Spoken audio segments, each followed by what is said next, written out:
Hello friends, स्वागत है मेरे YouTube channel facts and figure पे। आज हम देखने जा रहे हैं आज की जो सबसे बड़ी खबर है वो है बहाली से लेकर के प्राथमिक स्कूलों में भरे जाएंगे पद। ये आज दैनिक भास्कर का खबर है, पटना संस्करण का 23/1/2022। आप देख सकते हैं 80,000 स्कूली शिक्षकों की भर्ती अगस्त से होगी। कल हमने आपको एक खबर दिया था कि मार्च में 1.25 लाख शिक्षकों की बहाली होगी।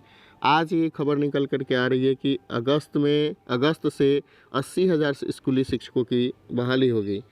हालांकि ये प्रारंभिक स्कूलों के लिए है। कल जो मैंने दिया था आपको सूचना, अब उसमें से बहुत सारे पद थे, जैसे प्रधानाध्यापक का पद था, लिपिक का पद था। देखते हैं इसमें आगे क्या कहा गया है। छठे चरण में खाली रहेंगे 47,000 पद। तो इन 47,000 पदों को जोड़ दिया जाएगा 7वें चरण में। जो ये 80,000 बात कही जा रही है, इसमें ये 47,000 पद जुड़े रहेंगे।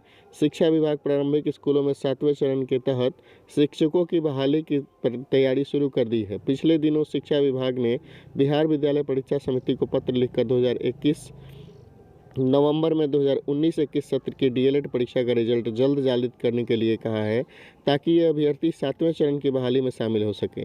शिक्षक बनने के लिए योग्यता मैंने पहले ही बता दिया था। प्राइमरी के लिए जो होता है वो आपको इंटरमीडिएट के साथ डीएलएड और सीटेट का पेपर 1 या टीईटी का पेपर 1 पास होना चाहिए। 6 टू 8 के लिए आपको पेपर 2 पास होना चाहिए टीईटी का, और प्लस आपको बीएड होना चाहिए ग्रेजुएशन के बाद। और माध्यमिक उच्च माध्यमिक के लिए आपको एस्टेट पास होना चाहिए। माध्यमिक के लिए आपको ग्रेजुएशन के साथ बीएड प्लस एस्टेट का पेपर 1, और उच्च माध्यमिक के लिए आपको स्नातकोत्तर बीएड प्लस एस्टेट का पेपर 2 पास होना चाहिए। तो ये बातें कही गई है यहाँ। हालांकि जो भी शिक्षक अभ्यर्थी हैं वो ऑलरेडी ये बात जानते हैं पहले से, लेकिन जो नए हैं, उनको जो नया अभी तैयारी कर रहे हैं, शिक्षक बनने की इच्छा रख रहे हैं, उनके लिए ये बातें थी। सेंट्रलाइज तरीके से लिए जाएंगे आवेदन। तो ये बहुत बड़ी खबर है, खुशखबरी है सभी लोगों के लिए। 7वें चरण में बहाली के लिए अभ्यर्थियों से केंद्रीकृत सेंट्रलाइज तरीके से ऑनलाइन आवेदन लेने की तैयारी चल रही है। शिक्षा विभाग यह तैयारी कर रहा है कि शिक्षकों के चयन में किसी प्रकार का विवाद न रहे। तो ये बहुत अच्छी खबर है। छठे चरण के बाद 7वें चरण की प्रक्रिया शुरू होगी। छठे चरण की नियुक्ति प्रक्रिया पूरी होने के बाद 7वें चरण की प्रक्रिया शुरू होगी। छठे चरण में 90,762 शिक्षकों में आधी से अधिक सीट रिक्त रहने की संभावना है। पिछली बहाली प्रक्रिया शुरू हुए लगभग 2.5 साल हो चुके हैं। रोस्टर के हिसाब से सीटों का आकलन कर वैकेंसी जारी कर दी जाएगी। संजय कुमार, शिक्षा विभाग के अपर मुख्य सचिव, इनका कहना है। तो ये बहुत बड़ी बात है। जो लोग वंचित रह जा रहे हैं इस प्रारंभिक शिक्षक नियोजन से, जो लोग बहुत लंबे अरसे से इंतज़ार कर रहे हैं, जिनकी मेधा अंक कम है, जो लोग इस बहाली में नहीं सेलेक्ट हो पाए, उनके लिए बहुत बड़ी खुशखबरी है कि उनको अगस्त में मौका मिलने वाला है। 80,000 सीट जो है यहाँ दिखाया गया लगभग, जो कि प्रक्रिया अगस्त में सेंट्रलाइज तरीके से ऑनलाइन तरीके से शुरू होगी। आगे जो एक खबर आ रही है वो है प्रदेश के 700 मदरसों में फोकानिया मौलवी स्तर के 3-3 साइंस टीचर की होगी बहाली। मदरसों में 2100 शिक्षकों की 6 माह के अंदर हो जाएगी बहाली। बीएससी को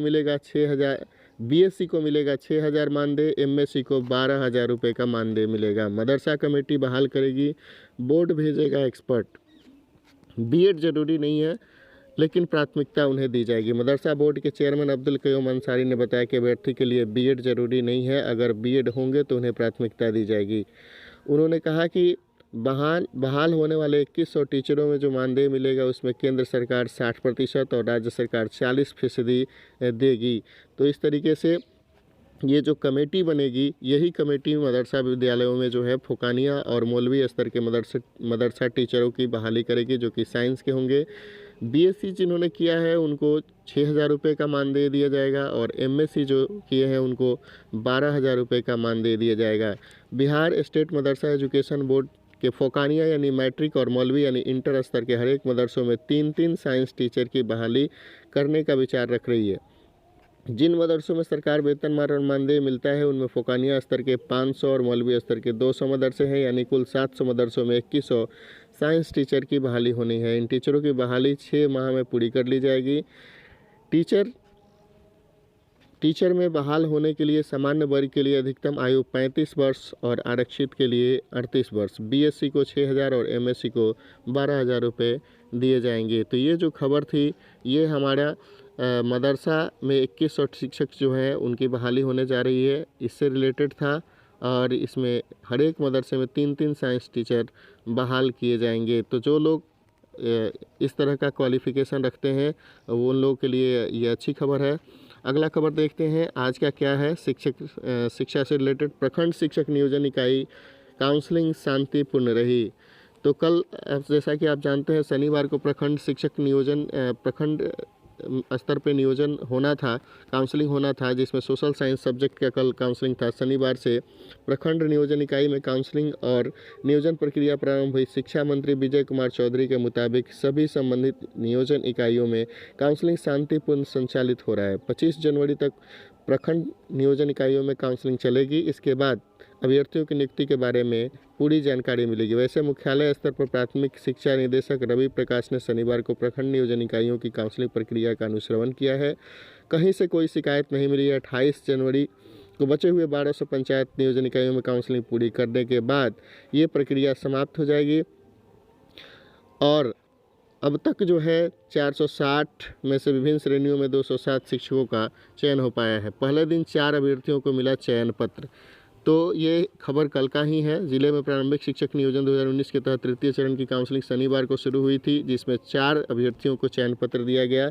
जानते हैं इसके बारे में क्या खबर है आज का। ये काउंसलिंग 5 सीट में 1 पर अभ्यर्थी के नहीं पहुंचने से 4 सीट पर काउंसलिंग, 1 रिक्त रह गया पद। प्रखंड नियोजन इकाई महाराजगंज व दरौली के लिए सामाजिक विज्ञान की काउंसलिंग थी। 6 वर्ग से 8वीं वर्ग की सामाजिक विज्ञान के लिए काउंसलिंग चल रही थी। वीएम हाई स्कूल में काउंसलिंग के पहले दिन अभ्यर्थी का प्रमाण पत्र देखते विभागीय अधिकारी। तो कल 4 लोगों का चयन हो पाया। हालांकि सीट 5 था, जिसमें 1 अभ्यर्थी नहीं पहुंचने के कारण 4 लोगों को चयन पत्र दिया गया। तो ये आज का शिक्षा से जुड़ा हुआ, बहाली से जुड़ा हुआ, नियोजन से जुड़ा हुआ ये खबर था। और इसी तरीके से आप हमारे साथ जुड़े रहें। हम प्रत्येक दिन आपको इसी तरीके से पेपर के जो भी नए न्यूज़ होते हैं शिक्षा से रिलेटेड, शिक्षक से रिलेटेड, छात्रों से रिलेटेड, हम आपको देते रहते हैं।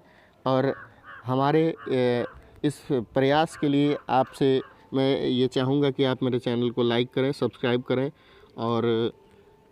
करें, शेयर करें, ताकि सभी को फ़ायदा